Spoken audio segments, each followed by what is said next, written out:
नमस्कार, मैं हूं आपके साथ आस्था कौशिक। दुनिया भर में एयरलाइंस के सर्वर में दिक्कत आ गई है। कई कंपनीज के विमान उड़ान नहीं भर पा रहे हैं। भारत समेत विश्व में विमान सेवा प्रभावित हुई है और सर्वर समस्या की वजह से विमान सेवा प्रभावित हुई है। तो ये बड़ी खबर, भारत समेत पूरी दुनिया में इस वक्त सर्वर डाउन है। सर्वर समस्या से विमान सेवा प्रभावित हुई है। पूरी दुनिया के सर्वर में दिक्कत है। एयरलाइन सर्वर में कोई प्रॉब्लम आ गई है जिसके चलते फ्लाइट टेक ऑफ नहीं कर पा रही है। भारत समेत पूरे विश्व में जो फ्लाइट सेवा है, एयरलाइन सेवा है, वो प्रभावित हुई है। भारत समेत पूरे विश्व में विमान सेवा प्रभावित हुई है। शंकर आनंद से इस पर अपडेट लेते हैं। शंकर, ताजा अपडेट क्या है इस मामले में, और सबसे अहम बात यह कि सर्वर में अचानक क्या दिक्कत आ गई? तकनीकी तौर पर भी दिक्कतें आई हैं। इस मामले को भी अब गंभीरता से जांचा जा रहा, परखा जा रहा है। लेकिन ये दिक्कतें सिर्फ दिल्ली एयरपोर्ट की नहीं है, बल्कि कई ऐसे एयरपोर्ट्स हैं वहां पर भी इस तरह की तकनीकी तौर पर जो खामियां जो हैं वो निकल के सामने आ रही है। अभी थोड़ी देर पहले ही स्पाइस जेट के द्वारा भी, जो स्पाइस जेट एयरलाइंस है, इसके द्वारा भी एक औपचारिक तौर पर एक जानकारी को साझा किया गया है, जिसमें कि बताया गया है कि we are facing a technical issues.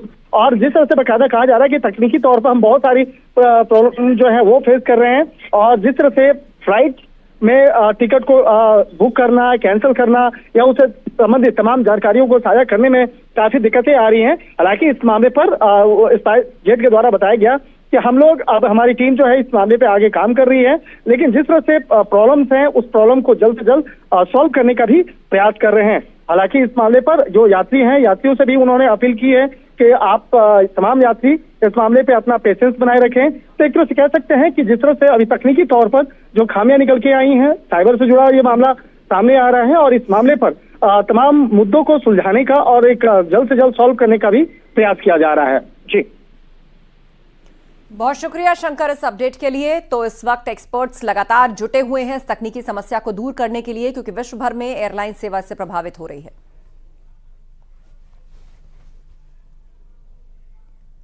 अगली खबर का रुख करते हैं। बरेली में पान मसाला कारोबारी पर 2 करोड़ की जीएसटी चोरी का आरोप लगा है, जिसके बाद जीएसटी ने रेड की है और मौके पर टीम ने 70 लाख रुपए भी जमा करवाए हैं। जीएसटी कमिश्नर ओपी चौबे को सूचना मिली थी व्यापारी फर्जी, निरस्त और बोगस फॉर्म्स के जरिए खरीद रहा था माल, और अब मौके पर टीम ने 70 लाख जमा करवाए हैं। 2 करोड़ की जीएसटी चोरी का आरोप है। जीएसटी कमिश्नर को इसकी सूचना मिली थी। पान मसाला कारोबारी पर जीएसटी चोरी का आरोप है। तो बरेली से खबर, जीएसटी की रेड से हड़कंप मचा है। एक पान मसाला कारोबारी पर जीएसटी चोरी करने का आरोप है।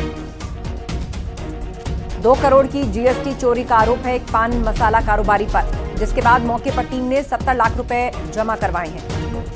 जीएसटी कमिश्नर को सूचना मिली और उसके बाद ये कार्रवाई हुई है।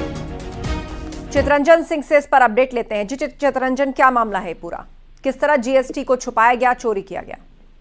देखिए, ये पूरा मामला बरेली से सामने आ रहा है और जीएसटी की टीम को ये जानकारी मिली थी कि जीएसटी की चोरी हो रही है, और उसी के तहत छापेमारी हुई थी, और उसमें कई सारे जो है बिंदुओं पे जांच हुई और उसके बाद कार्रवाई हुई है, और जीएसटी ने बड़ी रकम को अपने हैंडओवर किया है। और अब देखने वाली बात होगी कि और सारे जो वहां के आसपास के व्यापारी हैं उन पे भी ये हड़कंप मचा हुआ है जीएसटी टीम से। बिल्कुल, और कहा जा रहा है कि 70 लाख रुपए टीम ने मौके पर जमा भी करवाए हैं।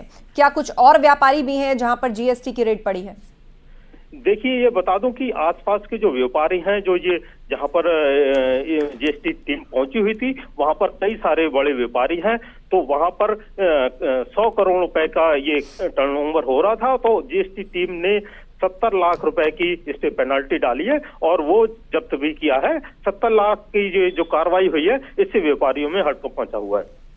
जानकारी के लिए बहुत शुक्रिया, आप नजर बनाए रखिए। तो एक पान मसाला कारोबारी पे 2 करोड़ जीएसटी का आरोप है, जिसके बाद टीम की रेड पड़ी है और कमिश्नर को इसकी सूचना मिली थी, जिसके बाद ये कार्रवाई हुई है।